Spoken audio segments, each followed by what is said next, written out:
Well, over the weekend, I had the opportunity to visit our troops fighting in Operation Epic Fury. We were on the ground in CENTCOM on Saturday for about half the day. For reasons of operational security, so those troops are not targeted, the places and bases will not be named. Suffice it to say, the trip was an honor. I had a chance to bear witness, and I witnessed the best of America. I witnessed warriors, a brotherhood of men and women, warriors all, active duty, guard, and reserve, united in their love for each other, their shared purpose, and their commitment to the mission. I witnessed sheer competency.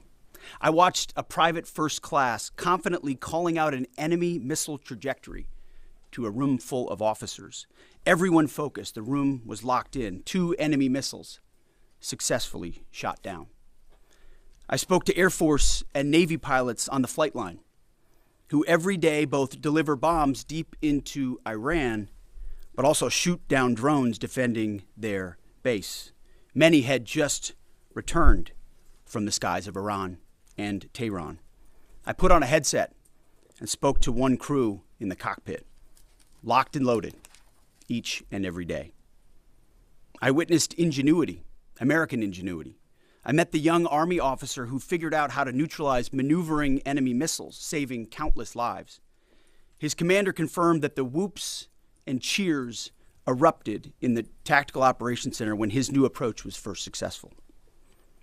I met the Air Force intel analyst who refines target packages faster than the enemy can adapt. I actually gave him my card and told him to keep me posted on the ground truth. I did the same with his boss, a colonel with a heart the size of Texas and a beautiful deployment mustache to match. I witnessed lethality.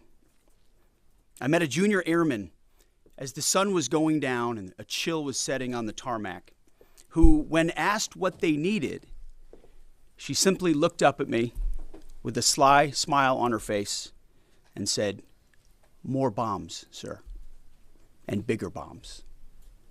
We will happily oblige her."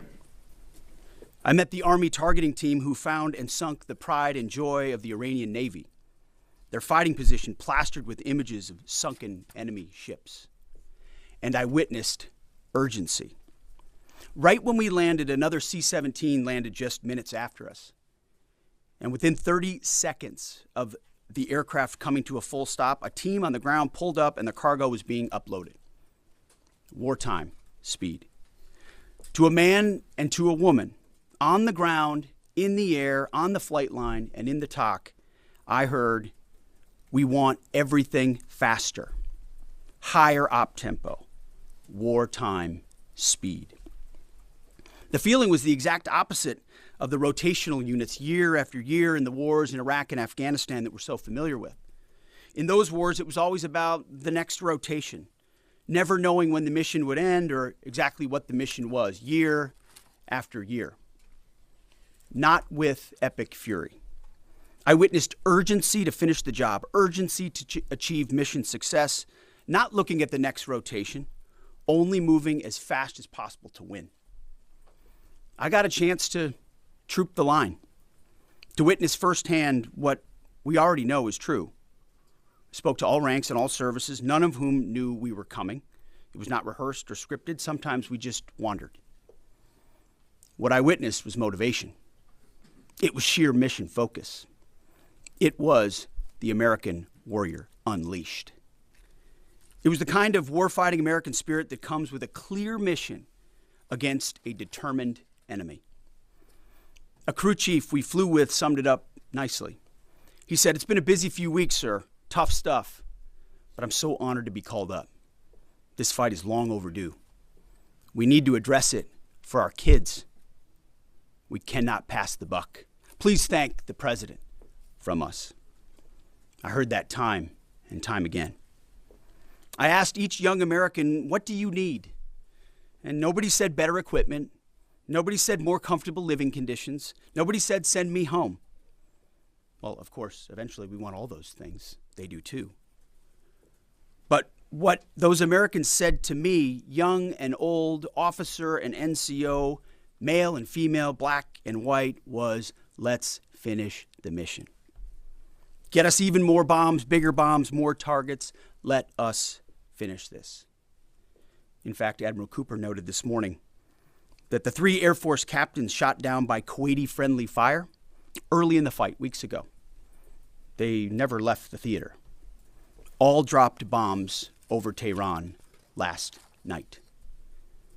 These men and women live the Iranian threat every day, incoming missiles and drones, and know what a world looks like, what the world would look like if Iran had the most dangerous weapons in the world, a nuclear weapon.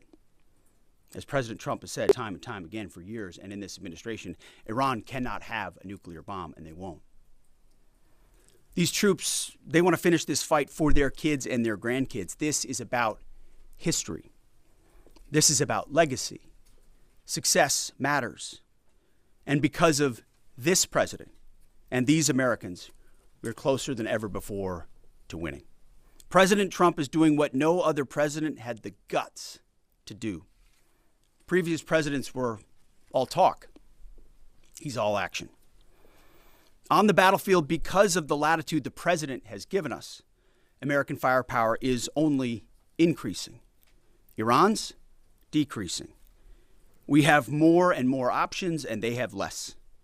Just 1 month in, only 1 month, we set the terms. The upcoming days will be decisive. Iran knows that, and there's almost nothing they can militarily do about it. Yes, they will still shoot some missiles, but we will shoot them down. Of note, the last 24 hours saw the lowest number of enemy missiles and drones fired by Iran. They will go underground, but we will find them. We recently destroyed another one of their command bunkers. Leaders forced to flee. No water, no power, no oxygen, no command and control. Their faith in their caves diminishing.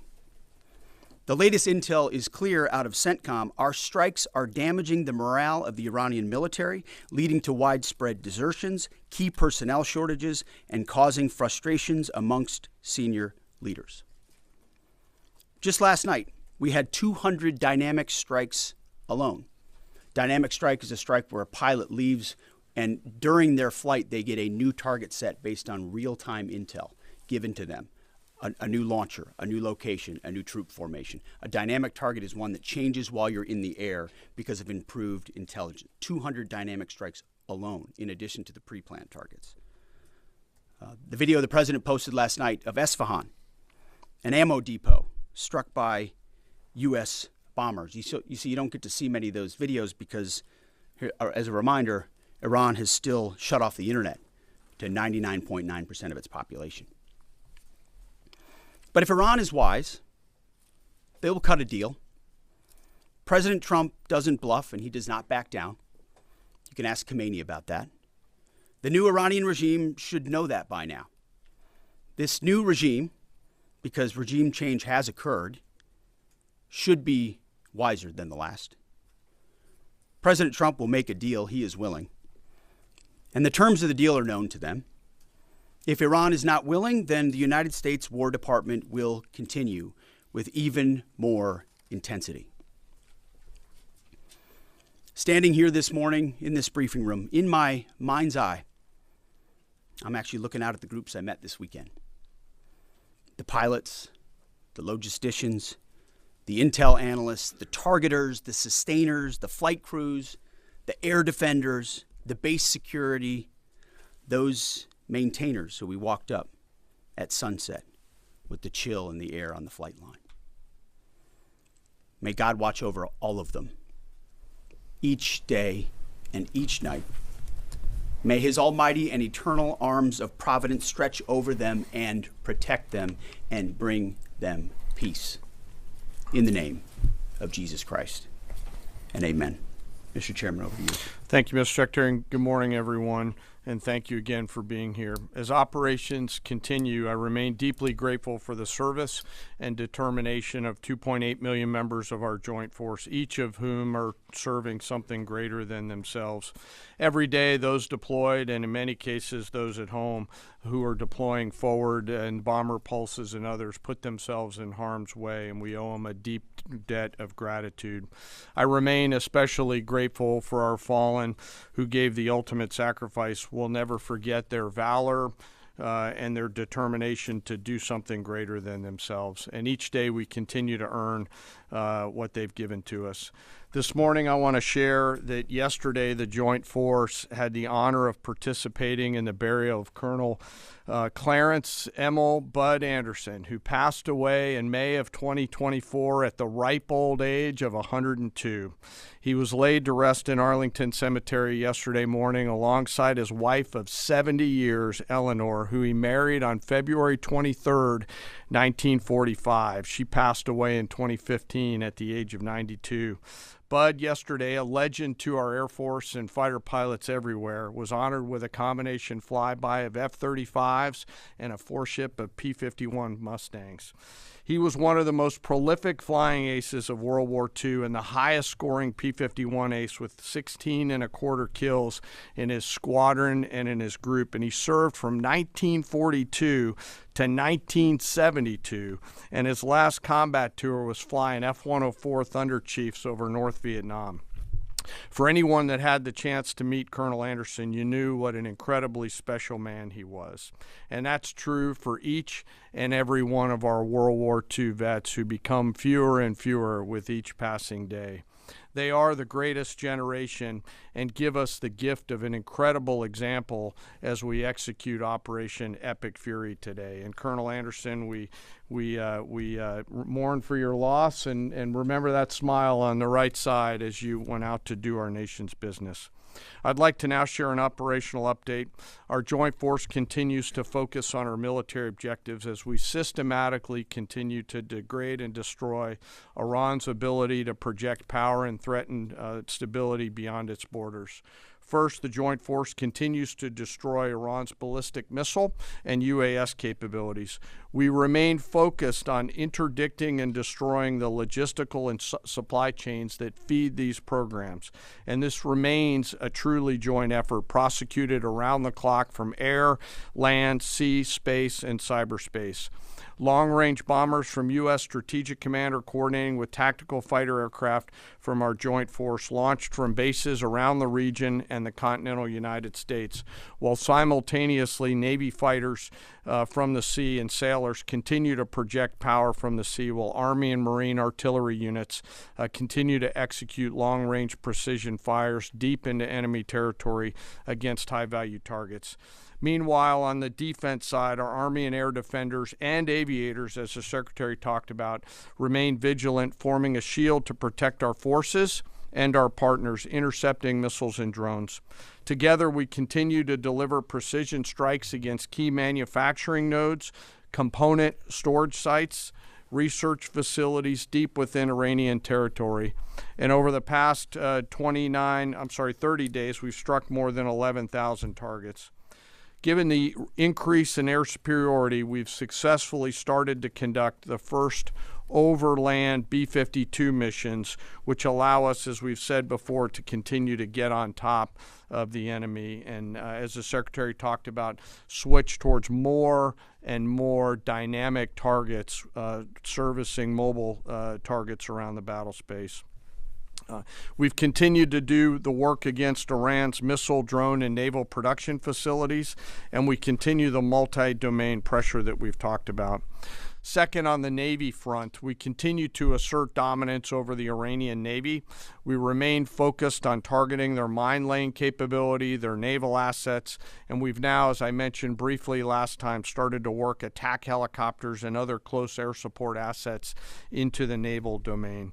CENTCOM continues to identify and work against naval depots and storage areas, and we've taken out, again, more than 150 ships, including all Jamaran-class frigates inside their Navy. Third, we continue to prosecute our campaign against our defense industrial base at scale. This includes factories, warehouses, nuclear weapons research and development labs, and the associated infrastructure required for Iran to reconstitute its combat capability. I'd like to continue my theme of highlighting the incredible contributions of Americans to our joint force. Today I want to talk a little bit about a different front line, a line that doesn't have bunkers or guard posts, but is just as critical to our nation's security, our National Assembly lines. Today I want to recognize a group of Americans who live at the beginning of our nation's combat power, the Americans who actually make our weapons, both inside our defense industrial base, but even more broadly inside our national industrial base. In every military option, we could not and cannot do our jobs without the men and women across our country who show up every day around the clock to a factory floor, a workshop, a laboratory, who build the weapons and capabilities we need to project American combat power at the time and place of our choosing. These great Americans, and I've had a chance to spend some time with them when I was in the private sector, are the core of American combat power. They're the machinists running high-tech CNC machines, cutting raw blocks of metal into incredibly precise parts. They're the assembly workers painstakingly taking a kit of parts and turning that into a complex guidance system or precision munition or a rocket motor or building a jet or submarine. Or they're the quality assurance technicians who ensure that when a warfighter pulls a trigger, the weapon works every time. This can be and is tough and gritty work. It's not a quiet office and a desk with paper, and there's nothing wrong with that, but this is exactly the way this group of Americans likes it. I know this. I've seen it myself, and I remain deeply honored by that gift. It's often loud and dangerous work, demanding, requires absolute focus for hours at a time with deep commitment to get it right every single time. It's hands-on work where one uncaught mistake or deviation can put an American's life at risk. A single misplaced wire, a microscopic flaw in a weld, incorrectly calibrated sensor could mean the difference between mission success or mission failure. The difference is measured in the lives of our sons and daughters who we put out around the field and on the field of battle. We rely on and trust in these great Americans, and it's not just their manufacturing skill, it's their innovative minds and their entrepreneurial spirit.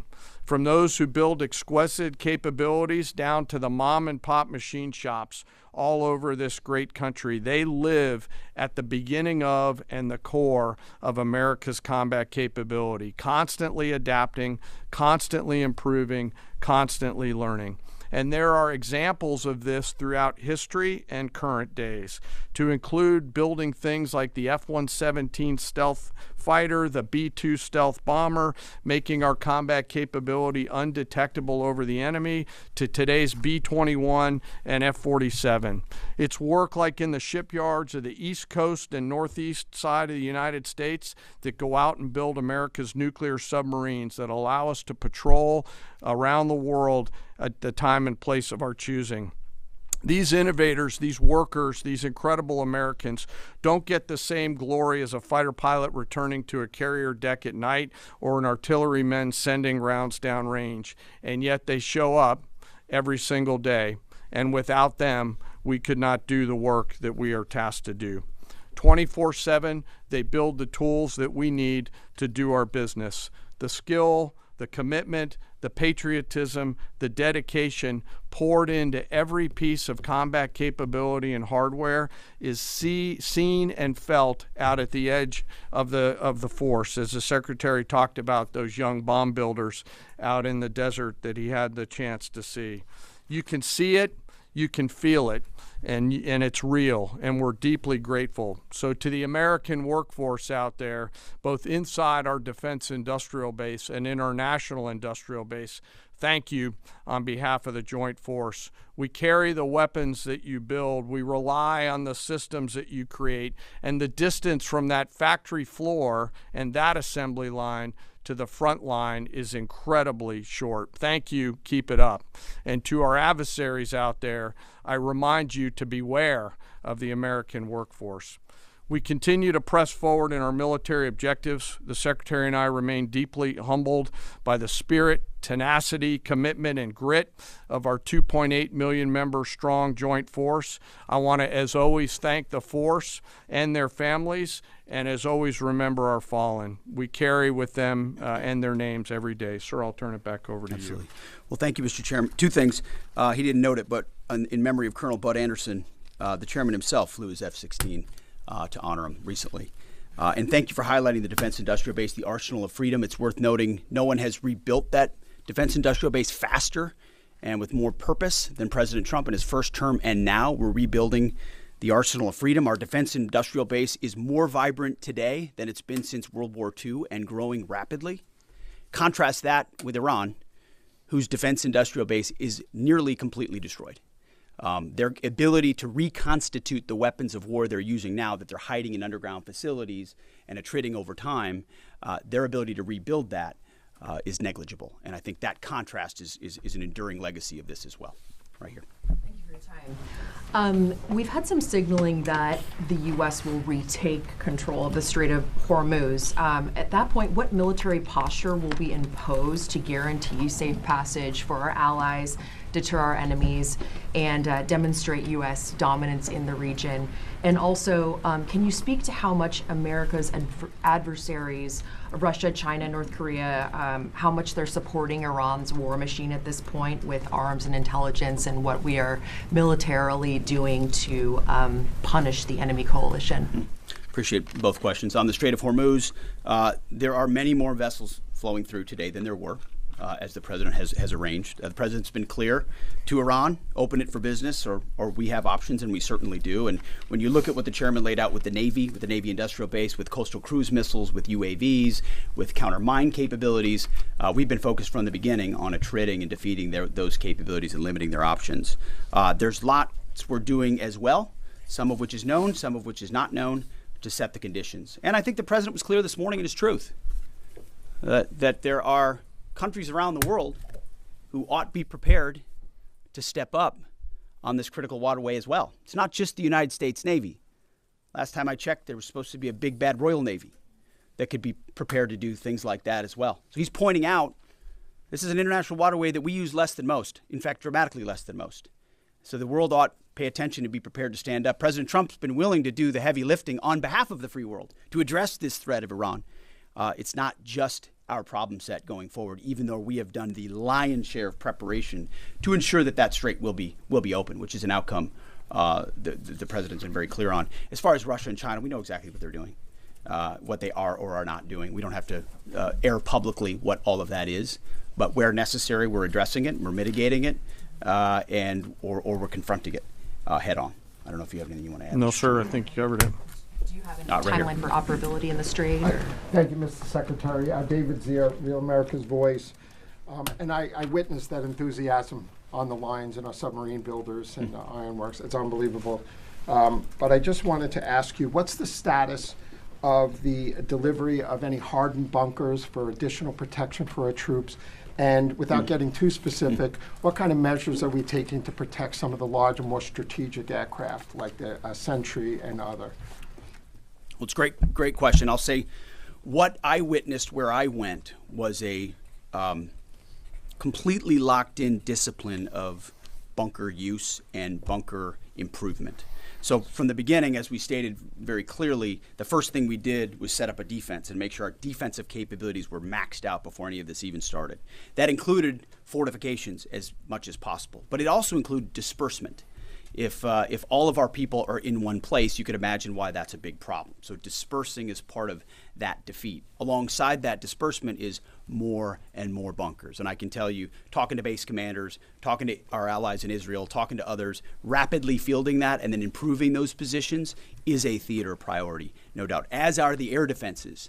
And the layered air defenses, it's not just Patriots and THAADs, it's fighters and defensive caps, it's other kinetic defeat systems, it's electronic warfare. So the defense of our troops and our assets is max. I will say on some of those other assets you talked about, air wings, airframes. There's some things adversaries are doing to provide info and intel that they shouldn't. We're aware of it. And ultimately, we move things around and don't. One of the biggest principles you learn in the military is to not set patterns, predictable patterns. And so commanders are working hard to adjust in real time with those systems and make sure they're in the right places and not easily targetable. Jillian. Thanks, Mr. Secretary. The U.S. and Iran appear right now publicly to disagree about whether there are these negotiations ongoing.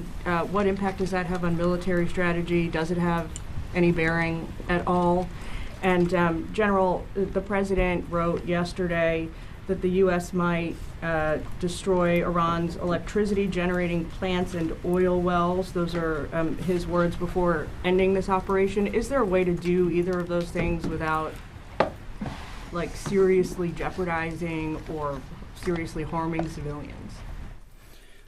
So on the talks, I can tell you, having been with Steve and Jared and the Vice President and Marco and many others yesterday, they are very real. They are ongoing. They're active and I think gaining strength. And we appreciate that. As I said in my remarks, we would much prefer to get a deal. If Iran was willing to relinquish material they have and ambitions they have, open this, great. That's the goal. We don't want to have to do more militarily than we have to. But I didn't mean it flippantly when I said, in the meantime, we'll negotiate with bombs.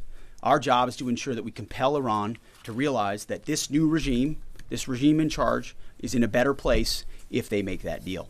And so we'll continue. We're working hand in hand, but the primary effort is a deal. We want that deal to be accomplished if at all possible. If not, then we're prepared to continue. Secretary, what happened at Go ahead, Mr. Chairman. Yeah. Thanks for the question. We're always thinking about those considerations and develop options to be able to mitigate those risks pursuant to the normal practices that we do in the military. So. Thank you, Mr. Secretary. I know you slightly addressed this already, but just on the Strait of Hormuz, is opening the strait an essential objective to Operation Epic Fury, or is that the job of those other countries? And then secondly, without asking you to comment on things that you can't talk about, what is your message to Americans who love the president and strongly believe in him, but are very worried about this notion of boots on the ground?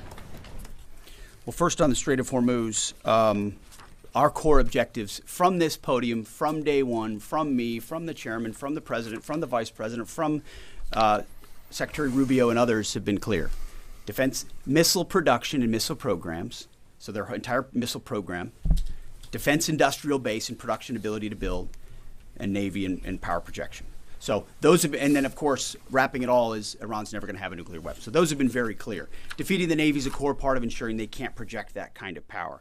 But ultimately, I think the president's truth this morning lays that out very well, that this Strait of Hormuz issue, which we've set the conditions for success, and we will make sure Iran knows that very clearly, is not just a United States of America problem set.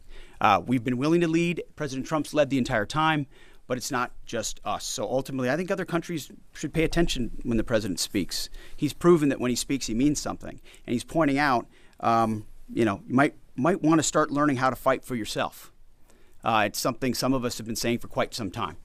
You can't just have flags. You have to have formations. You can't just have a few ships. You have enough to affect change. Those things matter in a dangerous world with ascendant adversaries. That's why the chairman's talking about our industrial base. That's why we're launching the Arsenal of Freedom tour to revive our defense industrial base. President Trump doing it in a way that nobody else has. As far as President Trump and boots on the ground, I don't understand why the base, which they have already, they understand, wouldn't have faith in his ability to execute on this. Look at his track record of pursuing peace through strength, America first outcomes. And what he's simply saying, and it's exactly true, and I've said from this podium too, we're not going to foreclose any option. You can't fight and win a war if you tell your adversary what you are willing to do or what you are not willing to do, to include boots on the ground. Our adversary right now thinks there are 15 different ways we could come at them with boots on the ground. And guess what? There are. So if we needed to, we could execute those options on behalf of the President of the United States and this department. Or maybe we don't have to use them at all. Maybe negotiations work, or maybe there's a different approach. But the point is to be unpredictable in that. Certainly not let anybody know what you're willing to do or not do. But if anybody has internalized the lessons of Iraq and Afghanistan, as the first one, President Trump, to call them out for what they are, he's not going to repeat those lessons. And I think I've been very clear about that from the podium. Yes. Thank you, Secretary Hegseth. A question for you and then a question for General Caine. You said we're a month into the Operation Epic Fury.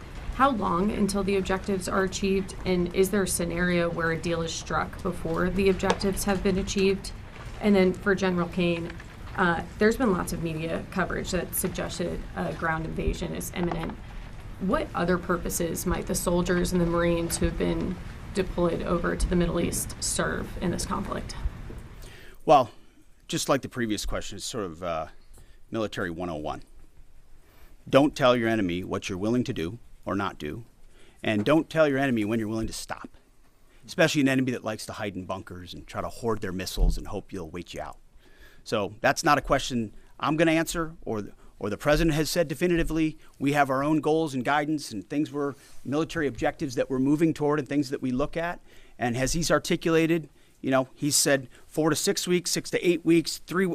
It could be any particular number, but we would never reveal precisely what it is, because our goal is to finish those objectives. And we're well on our way. And the chairman and I look at this every single day. It will be the president's determination and the president's determination alone when those objectives are complete and when it serves the interest of the American people to cut that deal, to make sure that Iran doesn't have a nuclear capability, and ultimately that our objectives, our interests are advanced. I don't know if you want to add anything. No, just to answer your question, Reagan, the range of military options that those forces can offer are extensive, not just limited to what you mentioned in terms of forces on the ground. And I wouldn't want to take away the president's decision space, but there are a multitude of things, not the least of which is Iran should note that they're out there and that they are a pressure point, and so they should carefully consider, I think, at the diplomatic level, not my job as a chairman, but at the diplomatic level, to consider what's in front of them. Jerry. Okay, Mr. Secretary, the U.S. government and IC assessed for many years that Iran is protecting al-Qaeda senior leaders, including the current Emir Saif al-Idil. Does the U.S. assess that he's still in Iran? Has he fled to Afghanistan? Is he on a target list? And Mr. Chairman, based on CENTCOM figures and open source, Iranian daily missile barrages and drone launches have indeed dropped dramatically since the start of the war, but they're not at zero. And they seem to have maintained some level of low but stable numbers. Perhaps they've dropped a little bit more in recent days. How do we get that closer to zero? And what impact is Iran's degraded but still very real capability impacting current and future operations? So I won't speak to a particular target. I'll just say that al-Qaeda remains our enemy, obviously. And there are a lot of people on our target list in Iran. And if they were to be harboring al-Qaeda, they would certainly fit that list. Just quickly, the mobile targets that they have that we continue to service, as the Secretary talked about, the 200 hits that were done last night, that's one component of continuing to lower that. The second and more long-term impact that we're having is the strikes against their defense industrial base at scale, which will not allow them to reload after that. So we do continue to see a trend down. They are still shooting, and we do continue to exert significant pressure against both sides of that system. Mr. Secretary, thank you for the question. Do you still believe, you said previously that the Iranian leadership would surrender. Do you still believe that? And is the United States still committed to NATO's collective defense? And to Chairman Caine, could you give us a sense of your thinking about the legality of striking desalinization plants if the president were to order that? I will just say that any mission that ends on our terms, you want to call it a surrender, call it a defeat, call it what you want, we remain committed to it. A conflict that ends on our terms and the president's terms. There's no doubt about that. And as far as NATO is concerned, that's a decision that will be left to the president. But I'll just say a lot has been laid bare. A lot has been shown to the world about what our allies would be willing to do for the United States of America when we undertake an effort of this scope on behalf of the free world. These are missiles that don't even range the United States of America. They range allies and others, and yet when we ask for additional assistance or simple access basing overflight, we get questions or roadblocks or hesitations. And the president's pointing out, you don't have much of an alliance if you have countries that are not willing to stand with you when you need them. He's simply pointing that out, and ultimately it'll be his decision of what that looks like after this is complete. I'll just won't talk about any particular target. This really builds on Jillian's question too, that I don't think I completely answered. But you know, the joint force is the most professional force in the world, and we have numerous processes and systems to carefully consider the whole range of considerations, from civilian risk to legal considerations with any target. And as targets come before us, we run them through the same process that we always do, and always strike lawful targets in accordance with the normal procedures that we use. No quarter, no mercy for enemy combatants, as Hegseth has said. For me? Thank you, Mr. Secretary. Thank you, sir. Thank you, Mr. Secretary. Thank you. I appreciate it. On Sunday, President Trump said that Iran's first regime was all destroyed and the second one is mostly dead. And the third regime that we're on right now has been much more reasonable in negotiations. Do you agree with that assessment, and why? I would defer to the negotiating team there. They're the ones talking to him, but they're getting a back and forth on terms, which is a productive development. We stand right there next to our negotiating team, always willing and prepared to put them in an even better position. Thank you very much. Appreciate it. Thank you. Thank you.